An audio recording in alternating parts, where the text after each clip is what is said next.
Ok, gente, graças e paz, boa noite, tudo bem? Graças ao bom Jesus, estamos aí. Primeiramente, parabéns, né? Para vocês da imersão, 2 anos de igreja. Eu tenho certeza que vocês podem dizer assim: Ebenezer, até aqui nos ajudou o Senhor. E nós temos a certeza que o Senhor continuará ajudando, né? Tem algumas coisas assim que Deus tem muito compromisso. Porque às vezes a gente fica preocupado no mundo, assim, né? O que o mundo está fazendo com isso, com o mundo, tá, aquilo outro. Mas tem 2 coisas que Deus tem muito compromisso: é com família e com igreja. Então, assim, por mais que sejamos atacados, a história está aí para mostrar, né, que prevalece. Graças a Deus por isso. Amém? Então, vamos lá. Eu sei que vocês já leram todo o texto de 1 Coríntios, amém? Me deixa enganado, mas me deixa feliz que vocês assim já até leram em grego, vocês pegaram até na língua dos anjos também, a versão da imersão, eu sei que já, né? Então vamos lá, hoje nós vamos caminhar um pouco no texto. Semana passada nós vimos bastante sobre contexto, né? Então hoje nós vamos começar a caminhar no texto e nós somos privilegiados, por quê? Nós temos 5 quintas, essa é a nossa segunda. Então assim, a bem dizer, nós faremos um trabalho exegético mesmo da primeira carta de Paulo à igreja de Corinto, beleza?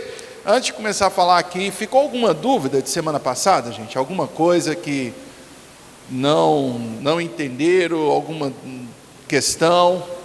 De boa? Dá para a gente ir? Então vamos lá. Eu quero que você tenha em mente uma coisa: nenhuma palavra que está no texto é em vão, é aleatório. Todo o texto bíblico, ainda mais se tratando das cartas, que eram questões assim muito específicas, você vai ver que o texto ele é carregado de intenção. Tudo, né? Eu sei que a gente tem a mania de jogar a conversa fora, não é? A gente não tem essa mania na nossa cultura, jogar a conversa fora. Mas nas cartas a gente não vai ter isso, beleza? Então nós vamos caminhar no texto aí, fazendo alguns apontamentos, algumas leituras, beleza? Vamos lá então? Vamos lá. A primeira coisa aí, como diria o outro, vamos começar do início, sem estar sendo redundante. A saudação inicial. E logo no princípio, gente, da carta, a gente vê alguns apontamentos muito importantes. Porque diz o texto aí: Paulo, chamado para ser apóstolo de Cristo Jesus, pela vontade de Deus, e o irmão Sóstenes. Paulo, chamado para ser apóstolo de Cristo, pela vontade de Deus, e o irmão Sóstenes. Uma coisa que Paulo faz aqui, primeiramente, ele se identifica. E é muito interessante que essa identificação não tem a ver simplesmente com uma questão assim de outros apóstolos, mas Paulo, pelo que a gente vê, ele não andava sozinho, né? Então, tipo assim, Paulo está mostrando que a intenção, a ideia daquela carta está partindo dele. A gente vê aqui, por exemplo, no texto, o tal do Sóstenes, que nós vimos semana passada lá em Atos 18, né? Que é muito provavelmente esse Sóstenes aqui, que agora está com Paulo em Corinto, e Paulo então está se manifestando. Paulo, aqui, o que vem logo depois? Chamado para o quê? Apóstolo. Paulo fazia parte do G12? Não. Tem até uma discussão muito interessante, né? A gente pode falar um pouco mais sobre isso, quando discutimos dons espirituais, a questão dos apóstolos, se existem ainda apóstolos ou não, né? Mas eu não prometo não ser muito polêmico com isso, mas tem-se essa discussão, se existem apóstolos ou não, ainda hoje. Só que essa discussão, ela é bem antiga também, e já existia aqui na época de Paulo, porque tipo assim, a igreja ela já estava acostumada, no caso aqui com o G11, né?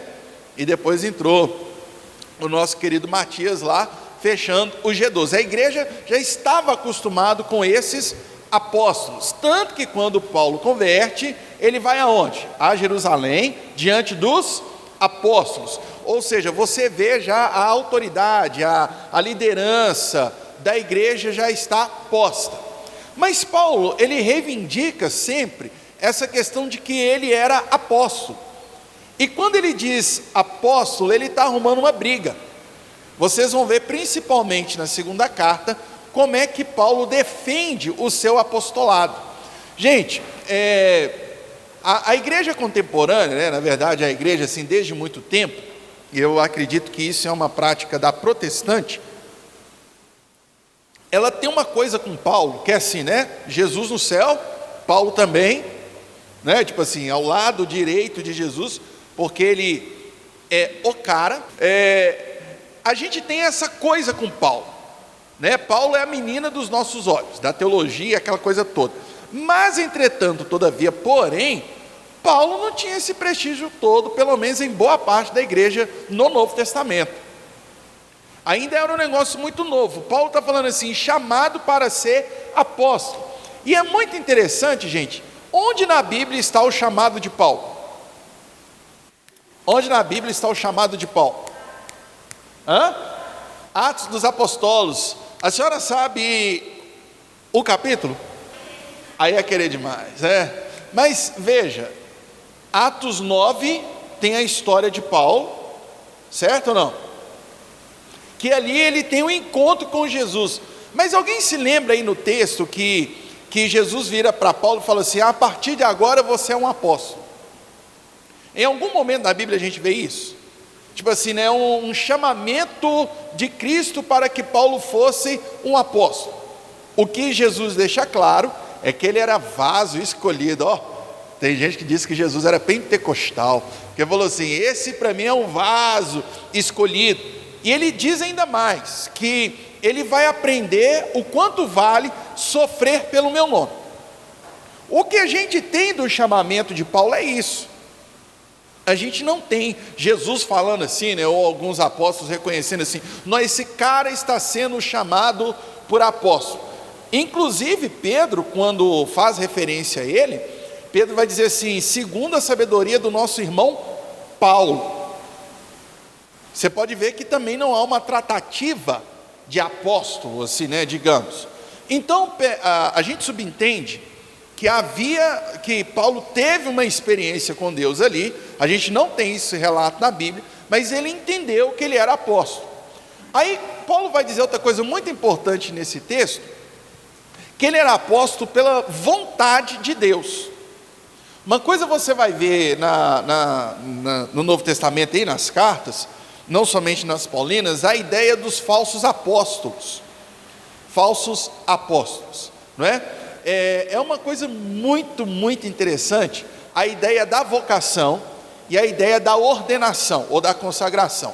Qual é a diferença essa ideia da vocação, ela parte de Deus, a igreja não vocaciona, o que a igreja faz é reconhecer e consagrar ao ministério, não é? Tipo, não é isso que Paulo vai dizer, que os dons são dados conforme o Espírito quer, não é isso? Tipo assim, esses dias eu estava conversando o pastor, amigo meu e eu estávamos conversando com um sujeito, menino novo, 17 anos, jogava bola na Europa, Espanha, profissional. Aí ele veio para o Brasil agora. Sabe por quê? Porque ele quer ser pastor. Qual que você acha que foi a minha reação? Nossa, que legal, velho, você quer ser pastor? A reação ao contrário, foi, meu filho, senta aqui. Onde que você bateu a cabeça no treino que você teve essa ideia? Porque a bem dizer, gente, tipo assim, se a gente entendesse o que é a vocação, dificilmente você teria alguém assim, não, meu sonho é ser pastor. Ou eu estou errado? Quem é que mais tem birra de ministério, gente? Geralmente, filho de pastor. Vocês repararam isso? Geralmente filho de pastor que mais tem birra de ministério, porque sabe ver os pais passando alguma coisa e tem uma certa resistência. E Paulo está falando assim, ó, olha, eu sou apóstolo, mas segundo a vontade de Deus. Paulo está falando assim, se você quer reclamar alguma coisa, reclama com aquele que me chamou, não reclama comigo. Então você vê Paulo demonstrando a autoridade da sua vocação, e isso aqui não é à toa.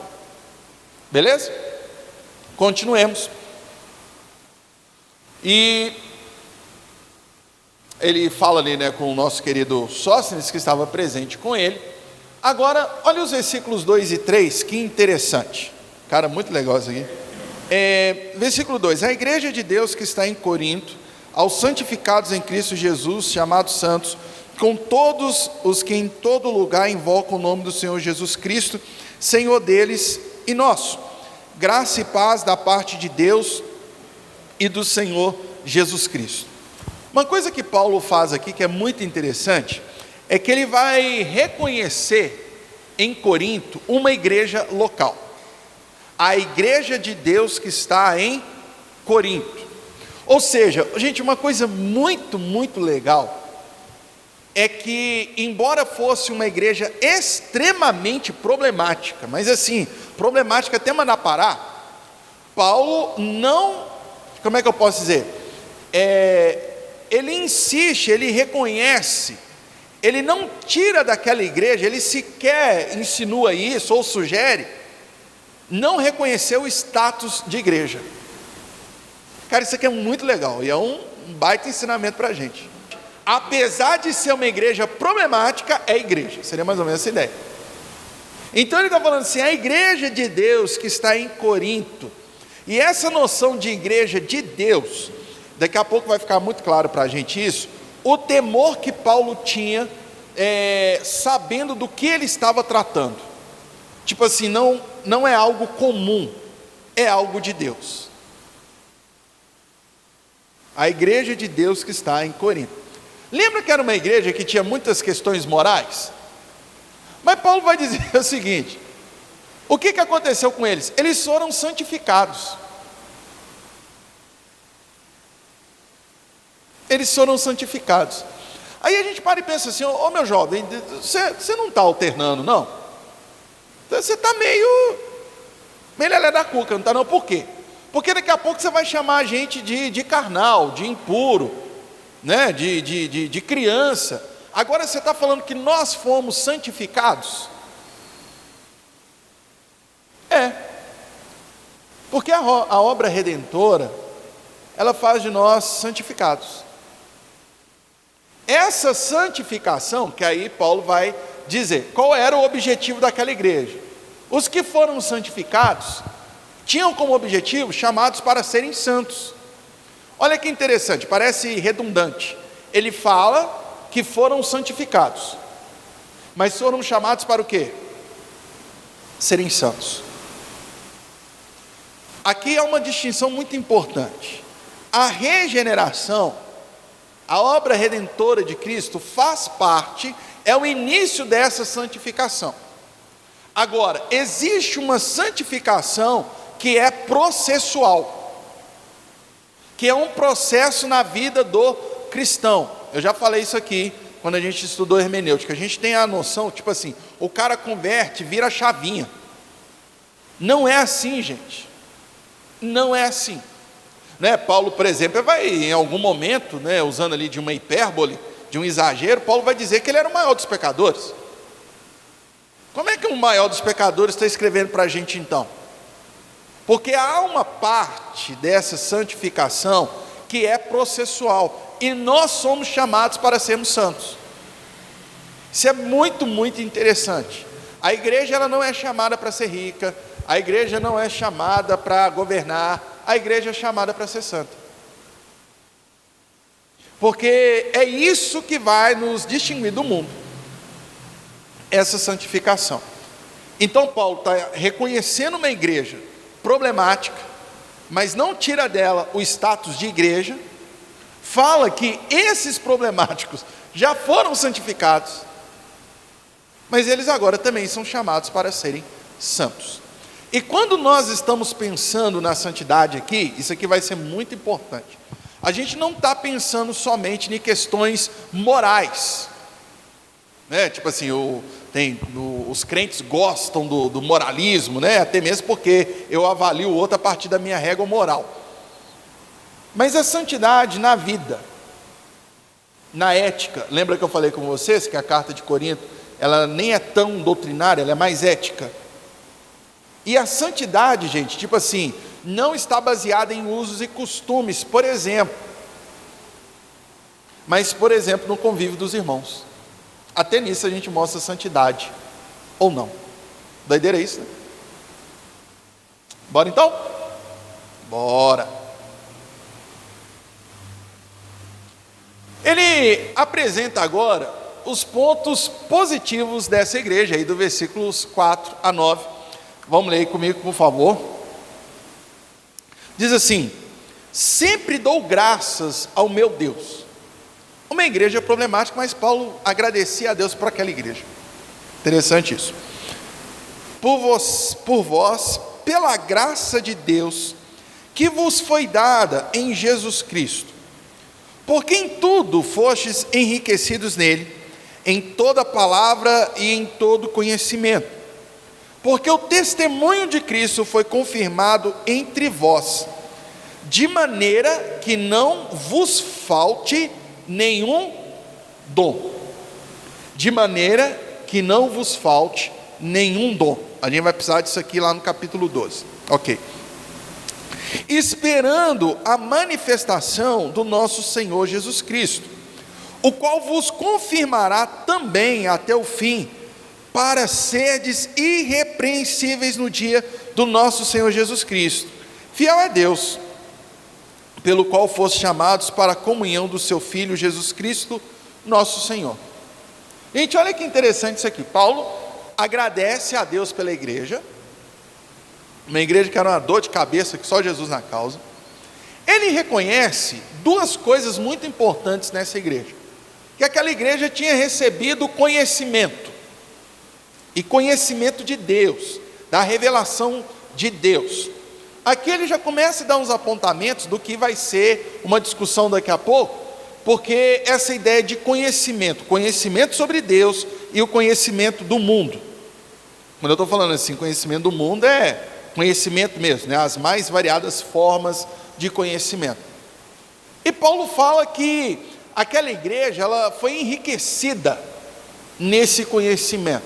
Era uma igreja assim, gabaritada no conhecimento de Cristo. E outra, era uma igreja que não faltava dom. Que não vos falte nenhum dom. Essa ideia de não faltar dom, há quem goste de especular aquela ideia de quantos dons existem, né? Geralmente, tipo assim, você conversa com algumas pessoas, quantos dons existem? De bate pronto as pessoas respondem 12, 15, aquela coisa toda.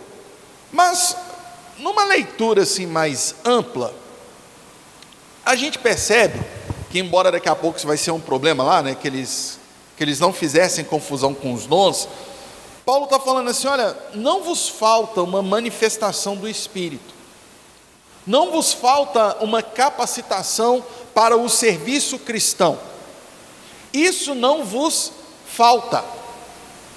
É interessante que essa ideia de não faltar dom, né, a gente não vê também uma literatura do Novo Testamento falando assim: está faltando alguns dons aí, viu? Está na hora de vocês buscarem mais. A gente não vê isso. Mas ele está falando que aquela igreja não faltava dom. E nota aqui também, muito interessante, Paulo começa a falar um pouco sobre o fim. Tipo assim, sobre o fim, até a manifestação de Cristo. Aí a gente começa a pensar no aspecto assim mais do fim das coisas mesmo, né? Ou da consumação de todas as coisas em Cristo. E essa linguagem paulina, que ela é muito interessante, quando ele está falando do processo, para que vocês sejam apresentados irrepreensíveis. Essa palavra irrepreensível significa que não tem nada que repreender, que não tem nada que corrigir. Isso vai aparecer também lá em 1 Tessalonicenses 5,23. O que está escrito lá? 1 Tessalonicenses 5,23. Quem vai ler para nós aí?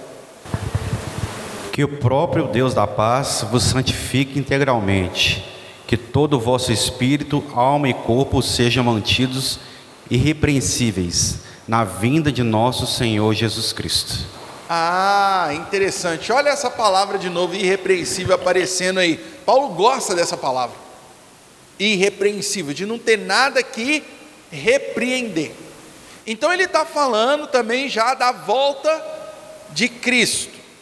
Ele tem esse apontamento da consumação de todas as coisas em Cristo.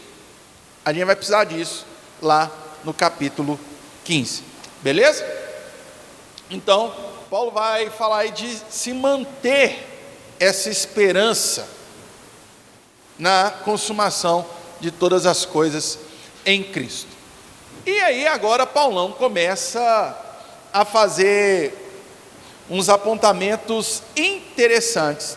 Lembra que eu falei com vós, Messias? Aqui Paulo vai dedicar um bom tempo entre conhecimento e divisão. Paulo vai dedicar um tempinho aqui, até o capítulo 3 ali, e a gente vai ver isso aqui. Bora lá.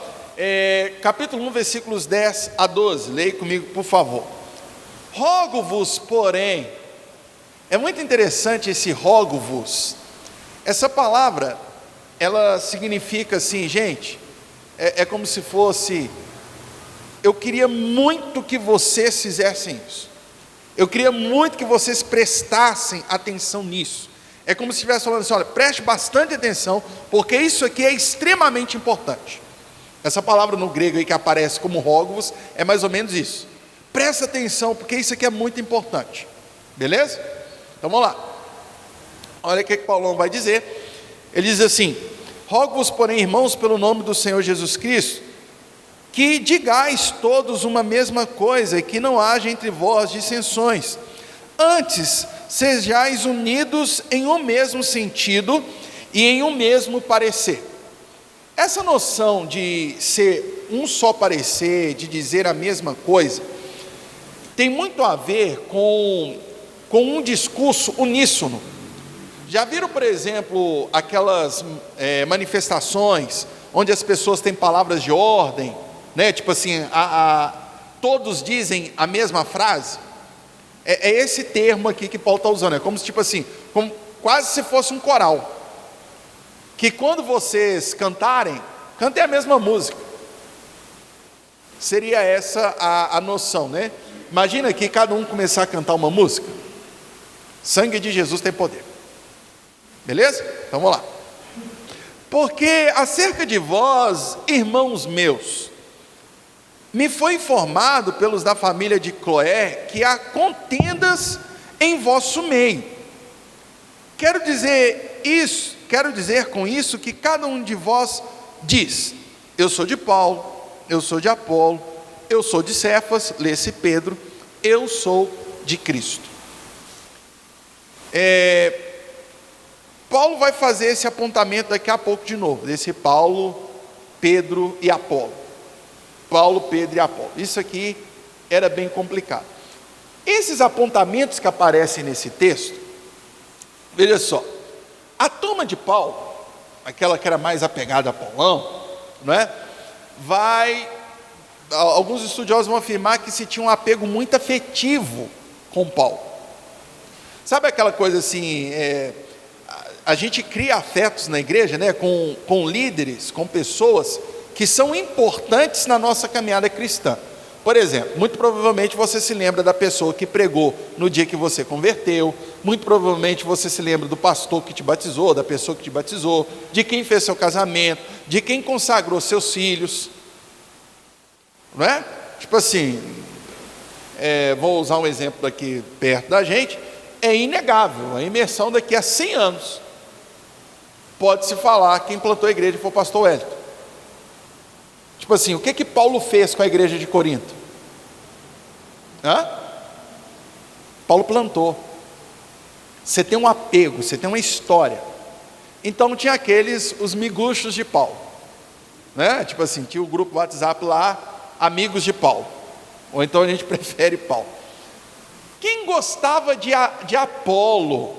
Esse tal da Apolo. Por que Apolo é tão importante? Apolo se destacava muito pelo conhecimento e pela retórica, diferente de Paulo. Paulo às vezes era mais incisivo, mas Apolo era a cara da cultura greco-romana, aquele que chegava para discursar e deveras, é indubitável que nessa noite estamos todos nós aqui, né? Tipo assim, todo mundo olhava para Apolo e falava: caramba, velho, Apolo fala bem demais, que doido. Era a turma do Apolo.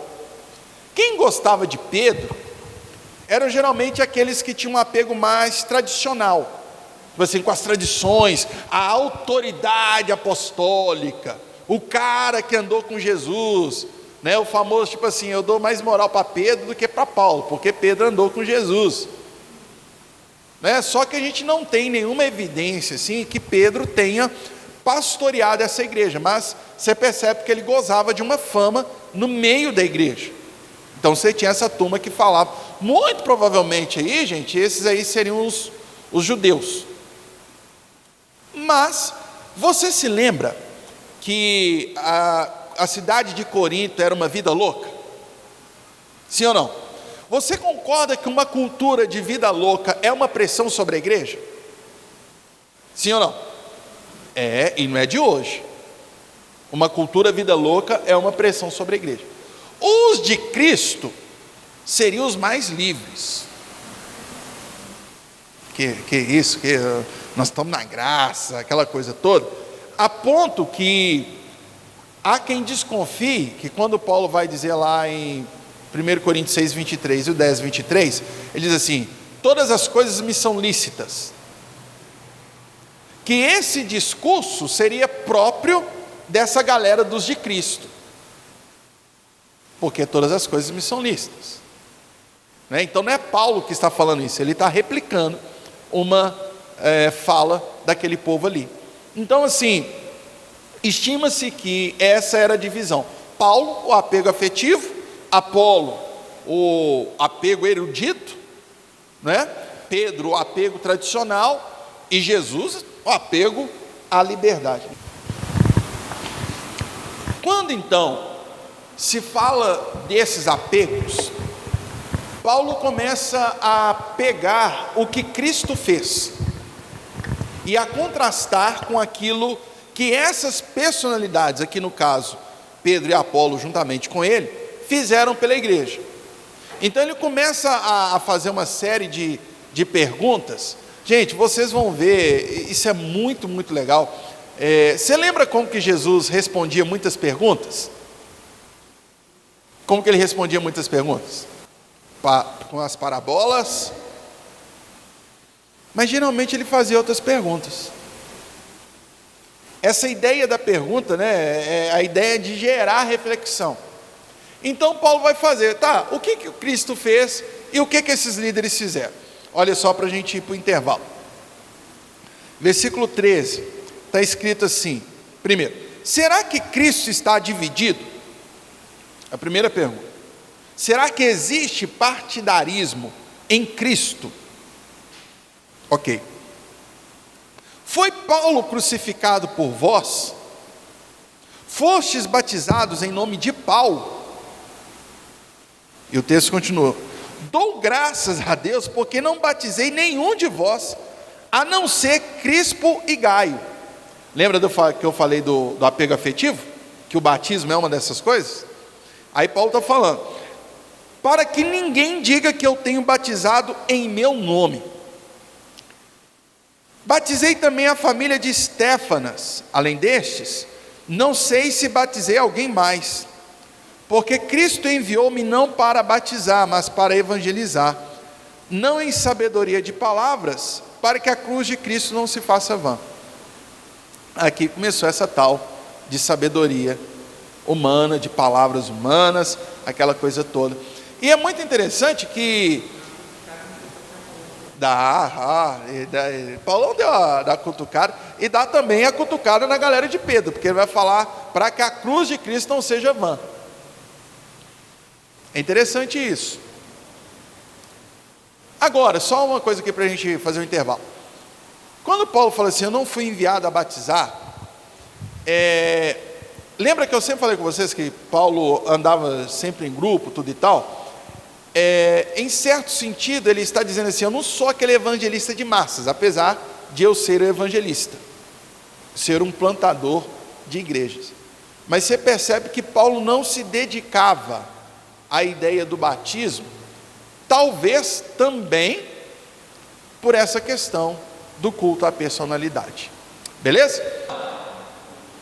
A gente então começa a contrastar essa ideia da personalidade e Cristo. É que tipo assim, Paulo está falando assim, olha, não se deve ter esse culto à personalidade.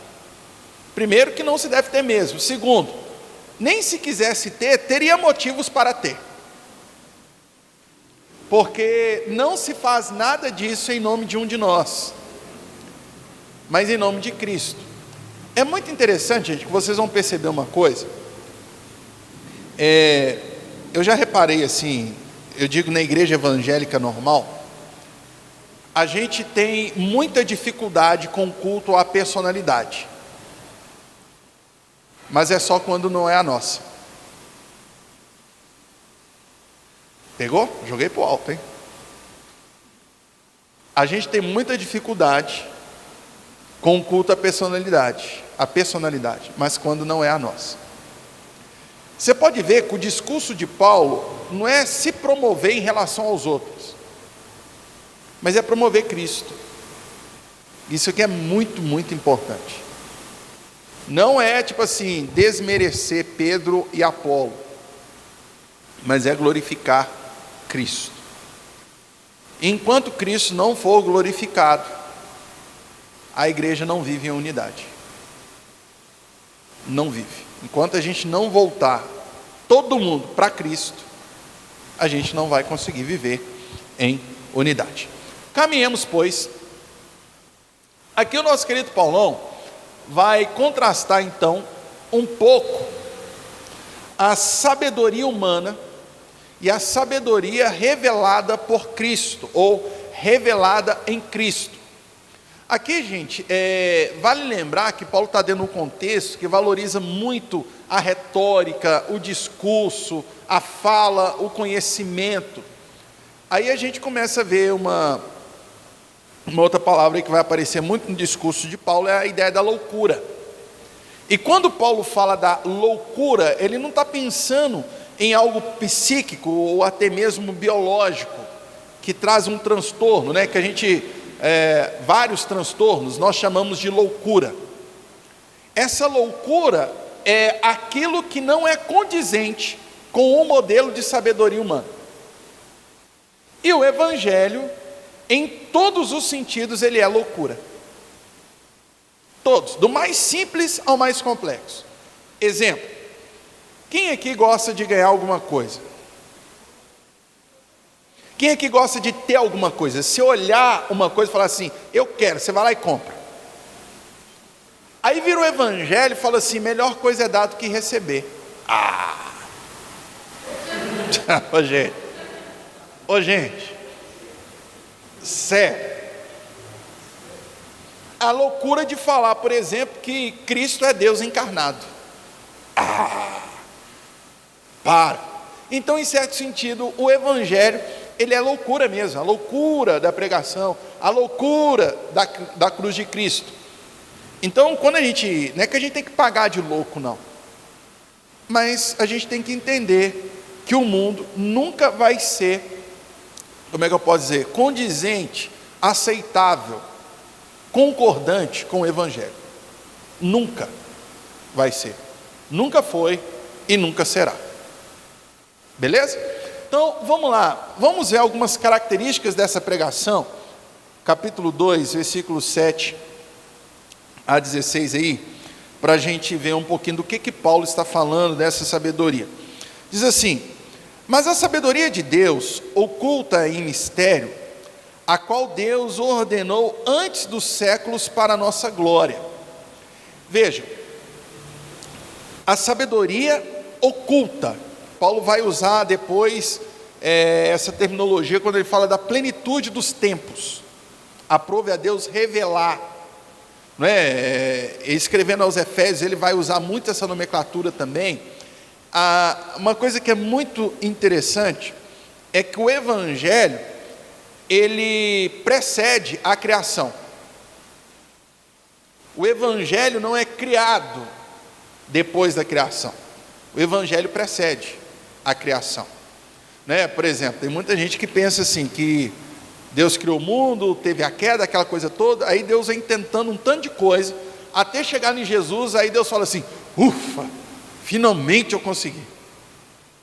Tentou com Moisés, não deu, tentou com os profetas lá, não deu, mas na hora que chegou Jesus,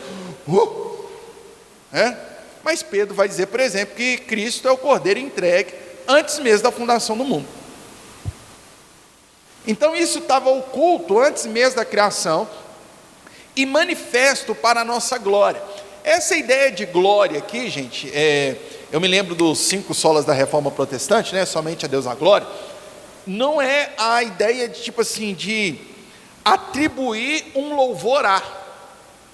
Mas Jesus fala na oração, né? Ele diz assim, eu lhes manifestei a sua glória, eu lhes dei a sua glória.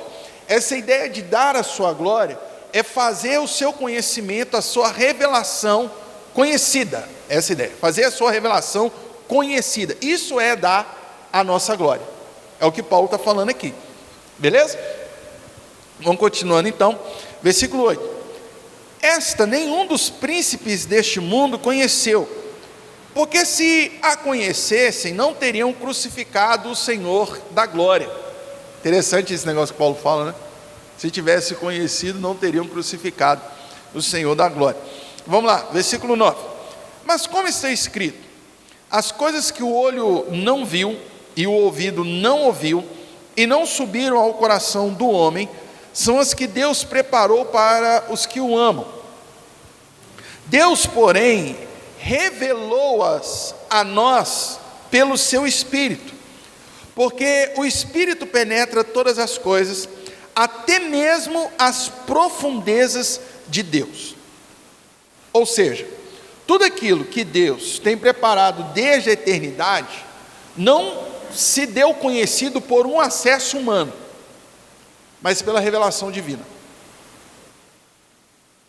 Tanto que Paulo está dizendo aqui, né, que Deus, porém, revelou-as pelo seu Espírito. E é muito legal aqui, a gente tem uma alusão à terceira pessoa da Trindade, mas é muito legal também imaginar que essa revelação, ela não se dá, tipo assim, por meios materiais, mas é o próprio Deus, que é Espírito, revelando. Veja aí o verso 11. Porque qual dos homens conhece as coisas do homem, senão o Espírito do homem que nele está? Assim também ninguém conhece as coisas de Deus, senão o Espírito de Deus. Nós, porém, não recebemos o Espírito do mundo, mas o Espírito que provém de Deus, para que conheçamos as coisas que nos são dadas por Deus. Dessas coisas também falamos, não com palavras de sabedoria humana, mas com as que o Espírito Santo ensina, comparando as coisas espirituais com espirituais. O homem natural, ele não compreende as coisas do Espírito de Deus, porque lhe parecem loucura. Olha essa palavra aparecendo aí de novo, certo? E não pode entendê-las, visto que são discernidas espiritualmente. Mas o que é espiritual discerne bem todas as coisas, enquanto ele mesmo não seja discernido por ninguém, conquanto, melhor dizendo. Porque quem conheceu a mente do Senhor para que possa instruí-lo? Mas nós temos a mente de Cristo. Vamos lá. O que é a fé? O que é a fé? A fé é o meio pelo qual nós somos alcançados pela graça de Deus. Aí alguns mais xiitas vão dizer que a própria fé é um dom de Deus, não é? Mas quando eu estou falando fé, pensa assim, ser cristão. O que é ser cristão? O que é o Evangelho? Não se pode tentar resumir o ser cristão, o ser evangélico, vamos colocar assim, a uma adesão intelectual de uma teoria. não se resume a isso. Isso não é evangelho. Evangelho é simplesmente dizer, há uma teoria que eu vou ensinar aqui, eu aprendi e pronto. Há uma dimensão desse relacionamento com Deus que é totalmente espiritual. Vocês já viram pessoas, já viram aquela frase assim: fulano conhece mais de Bíblia do que qualquer pastor que eu conheço? Já viram isso? Tem demais, né? As pessoas falam assim: fulano conhece Bíblia. O Jô Soares era um exemplo disso, né? As pessoas falam: mas o Jô Soares conhece mais Bíblia que muita gente aí, que muito crente, não sei o que, tudo e tal, tudo e tal, tudo e tal. Numa perspectiva do Evangelho, eu não estou fazendo aqui julgamento de valores, nem falando da índole dessa pessoa, tá bom? Entenda o que eu estou querendo dizer. Eu poderia dizer que ele é uma pessoa muito bem instruída, mas não é regenerada. A gente tem que tomar cuidado, gente, para não fazer do Evangelho, tentar fazer do Evangelho, porque a gente não vai conseguir, mas é tentar fazer do Evangelho simplesmente uma sistematização de uma ideia. É como, assim, hoje, né, usando uma palavra muito disseminada aí, é como se a gente tentasse fazer do Evangelho simplesmente uma ideologia. Uma pessoa que é criada dentro do comunismo, qual é a probabilidade dessa pessoa se tornar comunista? É grande. Uma pessoa que é criada dentro do liberalismo, né, econômico, qual é a possibilidade dessa pessoa se tornar um liberal econômico? É muito grande. Mas essa pessoa aderiu a uma ideia, ela foi convencida de. Mas quando os apóstolos, Jesus fala do Evangelho, eles estão pensando em algo que Deus alcança o ser humano numa dimensão que o conhecimento humano não faz. Então, eu não estou falando aqui simplesmente de uma adesão. Cara, a gente pode trazer todo mundo aqui para o seminário, vocês vão passar um ano todo aqui estudando cartas paulinas. As pessoas podem sair daqui sabendo as cartas de cabo a rabo, fino do filé, mas existe uma coisa diante de Deus, que não é o tanto que você conhece, mas é o tanto que você foi essencialmente transformado. A isso nós chamamos de Evangelho. E Paulo está falando que a sua pregação não consiste em sabedoria humana,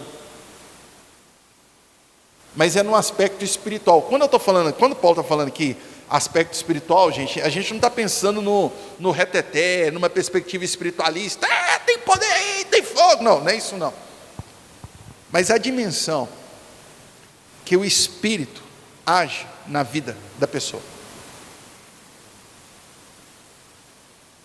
Daí que muito crente muitas vezes questiona até a sua própria conversão, porque não é uma adesão intelectual de uma ideia, de uma ideologia, de um sistema de pensamento, ou de uma visão de mundo, como você quiser chamar. Beleza? Então tem aí as características da pregação do Paulão. Aí agora, uma coisa muito interessante, que Paulo vai voltar a falar: as divisões na igreja. E não é que o povo insistia nessa tal de divisões? Vamos lá, capítulo 3, versículos 1 e 2. Muito bem. Veja só, Paulo vai usar aqui, falando das divisões da igreja, duas figuras de linguagem muito interessantes. Lembra que Paulo está falando do discernimento das coisas espirituais e que elas se discernem de forma espiritual? Que Paulo está traçando um contraste aqui entre o conhecimento humano e a revelação divina? Aí ele chega em determinado momento e fala assim: gente, eu não vos pude falar como a espirituais. Esses espirituais aqui não são místicos, mas aqueles que tiveram o entendimento da revelação divina, esses são os espirituais. E Paulo vai dizer assim: mas eu tive que falar a vocês como a carnais. É muito interessante esse termo carnal aqui, é que ele é literalmente traduzido como animal, bestial. Aí, assim, a gente entende que Paulo não está xingando o povo. Ele está falando assim, literalmente, como ignorantes. Então ele está falando, eu não pude falar a vocês como aqueles que entenderam as coisas espirituais. Mas eu estou falando a vocês como a carnais, ignorantes. Essa que é a ideia aqui. E outra coisa, gente, por favor, nós vamos ver aqui em Corinto, na primeira carta, né, principalmente, termos assim, até mesmo pesados. Não é que Paulo está xingando, tipo assim, seus burros, não é isso não. É que fazia parte do discurso mesmo, tá? Por favor, não vamos achar que Paulo está descendo a gaiada assim, sem amor, não é essa a ideia. Aí Paulo vai fazer outra coisa muito, muito interessante, outra analogia, que é a ideia da criança. Porque eu não pude dar a vocês alimento sólido, mas eu tive que dar a vocês o quê? Leite. Não é de hoje que se faz aquela distinção que a maturidade, o entendimento se dá lá para frente. Não é tipo, quem aqui já viu alguém ensinando uma equação do segundo grau para uma criança de 3 anos? Alguém já viu? É impossível. É nesse sentido que Paulo está falando, tipo assim, vocês ainda não desenvolveram, não estão desenvolvendo o suficiente para aprender. E quando eu digo assim, aprender, novamente, não é uma adesão intelectual, mas é um aprendizado que se manifesta no comportamento. Está claro isso? Aí Paulo está falando assim, olha, eu queria dar a vocês alimento sólido, mas novamente eu tenho que dar o leite, o basicão. Paulo está falando assim, minha gente, vamos crescer, beleza? Aí, novamente essa questão da divisão, que é o seguinte, Paulo vai, eu sintetizei nessa frase, a diversidade de trabalhos deve refletir não uma divisão da igreja, mas a unidade dela. A diversidade de trabalhos deve refletir a unidade da igreja. Diversidade e unidade são duas palavras-chave para nós entendermos a mensagem de Paulo à igreja de Corinto. E vou te falar, é algo para a gente entender o que é ser igreja. Diversidade e unidade. Vamos entender o que Paulo está falando aqui? Leia aí comigo, por favor. Vamos lá, versículo 3. Porque ainda sois carnais, acaso havendo entre vós inveja, contendas e dissensões, não sois porventura carnais, e não andais segundo os homens, segundo os seres humanos? É muito interessante, gente, essa questão da diferença. Ela geralmente gera duas coisas. Primeiro, competição. A gente, não sei porquê, mas a gente entendeu que o que é diferente precisa ser derrotado.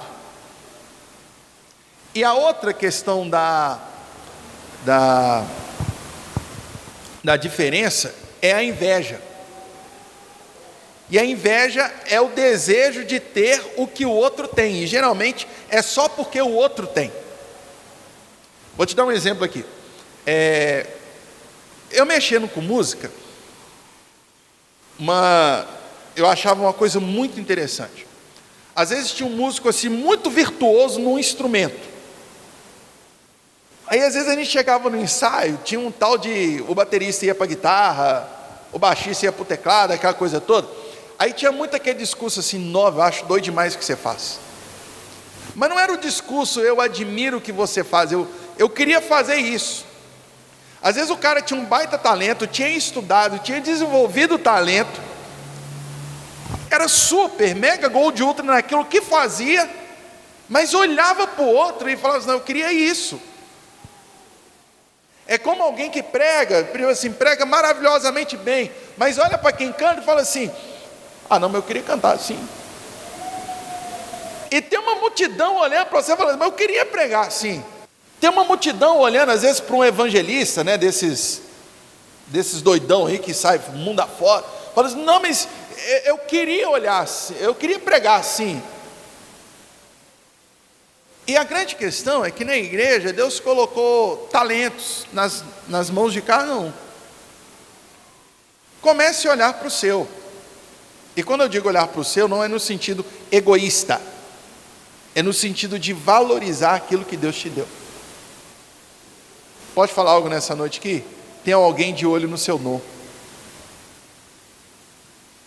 Tem alguém de olho no seu dom. A minha pergunta é, você sabe o que você carrega? Usando a linguagem que eu aprendo muito com o pastor Hélito, você sabe o que você carrega? Você sabe? A pergunta é, você valoriza isso ou você valoriza o que o outro tem? Não é? Vamos continuar então, olha só o que nosso querido Paulão vai falando com essa igreja. Versículo 4.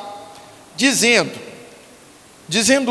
eu sou de Paulo, e o outro, eu sou de Apolo. Porventura, nós não sois carnais, fazendo esse tipo de coisa. Quando você fica nessas divisões, nesses trem bestas seus aí. Versículo 5. Pois quem é Paulo e quem é Apolo, senão ministros por meio dos quais crestes, e conforme o Senhor concedeu a cada um. Gente, Paulo está falando assim, nós somos apenas meios. Nós somos apenas meios. E vejam, eu estou falando aqui de duas perspectivas diferentes. Lembra lá de Paulo e de Apolo? O erudito é um meio de Deus. A erudição é um dos meios de Deus. Como o afetivo também o é. Por que não? A simplicidade é um meio de Deus. A sofisticação também é. É muito interessante, né, que a gente fica tão preocupado com meios, tentando consagrar meios, sendo que quem escolhe o meio é Ele, não a gente. Aí o texto continua dizendo, eu plantei, Apolo regou, mas o crescimento vem de Deus. É Deus que dá o crescimento. É muito interessante, gente, quando a gente pensa nas diferenças, não somente diferenças do que fazemos, mas também do tempo no qual fazemos. Isso é muito interessante. Às vezes você vai pegar algo num tempo diferente, e você só vai com algo até um tempo. É muito legal, né? Tanto que Paulo usa a figura de linguagem agora de uma planta. Eu plantei, lembra? Quem plantou a igreja lá? Paulão, Atos 18. Quem pregou muito na igreja de Corinto? Apolo regou. Mas o crescimento não vem de Paulo, nem de Apolo, vem de Deus. Beleza, continua dizendo aí. Versículo 7, olha que legal, velho. Paulo não tinha meias palavras não, ele diz, pelo que nem o que planta é alguma coisa, nem o que rega, mas Deus que dá o crescimento. Nem Paulo, nem Apolo. Ora, o que planta e o que rega são um, e cada um receberá o seu galardão segundo o seu trabalho. Uma coisa bem legal que Paulo vai falar com a igreja de Corinto é o seguinte, cara, essa besteirada de vocês aí, de Paulo ou de Apolo, isso é de vocês, isso não tem entre eu e Apolo. Isso é muito legal, tipo assim, eu não estou disputando nada com Apolo. Apolo e eu temos algo em comum, o que é? Nós não somos nada. Nós não somos nada.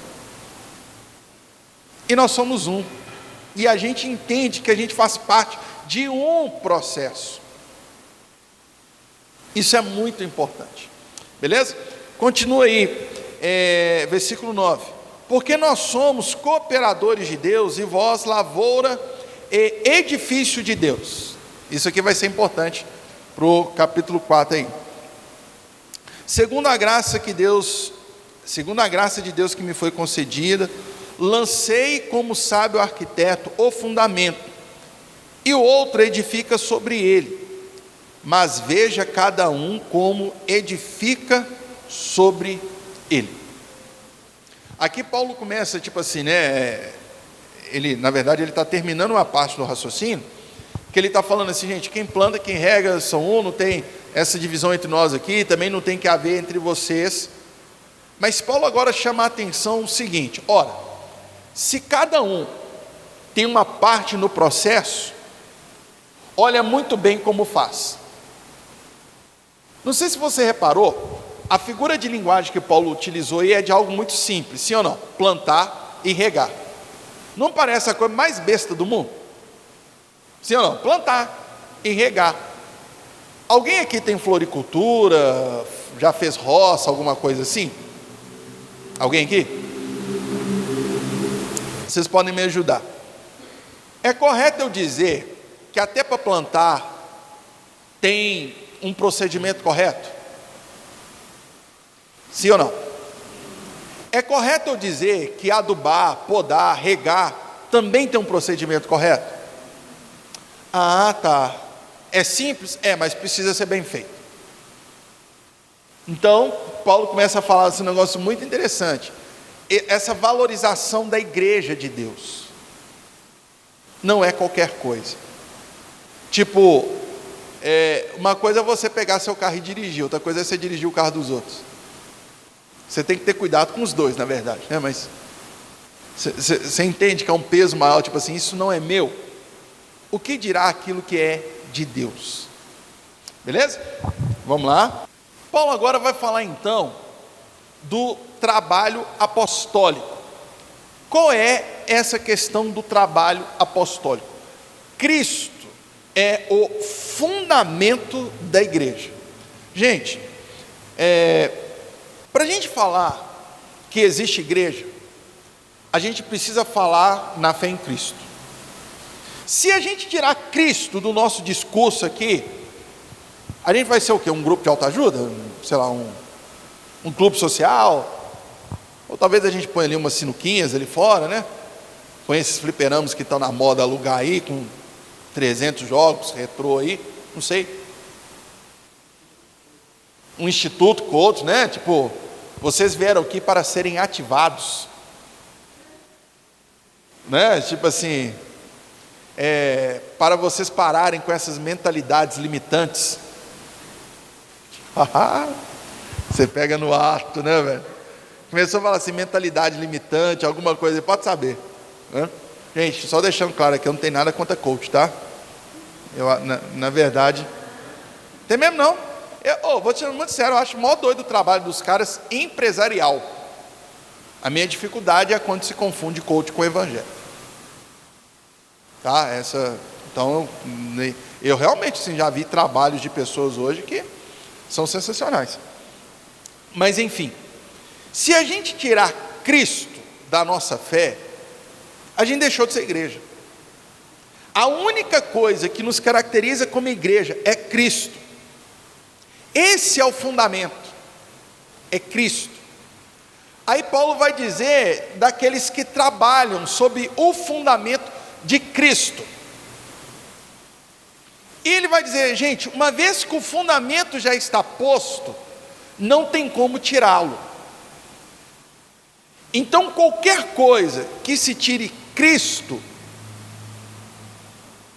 aí já era. Vamos lá para ver isso aqui? Versículos 10 a 15. Paulo vai dizer o seguinte, aliás, 11 a 15, né? Porque ninguém pode lançar outro fundamento, além do que já está lançado, o qual é Cristo Jesus. Gente, tanto faz quem rega e quem planta. Agora, não tanto faz quem é o fundamento. Beleza? Se não tivesse Apolo ou Paulo, com certeza seriam outros. Agora, se não tivesse Cristo, não dá para ser outro. Não é? Versículo 12. se alguém sobre este fundamento formar um edifício de ouro, prata, pedras preciosas, madeira, feno, palha, a obra de cada um se manifestará. Na verdade, o dia a declarará, porque pelo fogo será descoberto, e o fogo provará qual seja a obra de cada um. Se a obra de alguém que edificou sobre ele permanecer, esse receberá galardão. Se a obra de alguém se queimar, esse sofrerá dano, mas será salvo, todavia como pelo fogo. Uma coisa muito importante aqui que Paulo está falando é o seguinte, cara, vocês que trabalham com igreja, preste bastante atenção no que você está fazendo. Existem várias formas de se trabalhar. Você vai trabalhar com aquilo que dura ou com aquilo que não dura. Mas a ideia é que não se lance outro fundamento. Para a gente, só mais um aqui para a gente encerrar.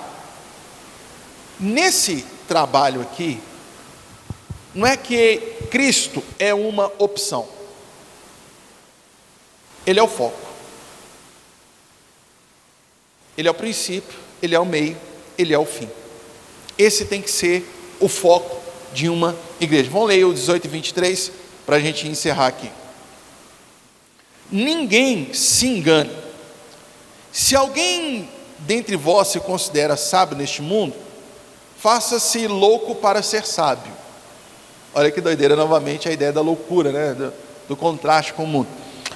Porque a sabedoria deste mundo é loucura diante de Deus, porque está escrito: Ele apanha os sábios na sua própria astúcia.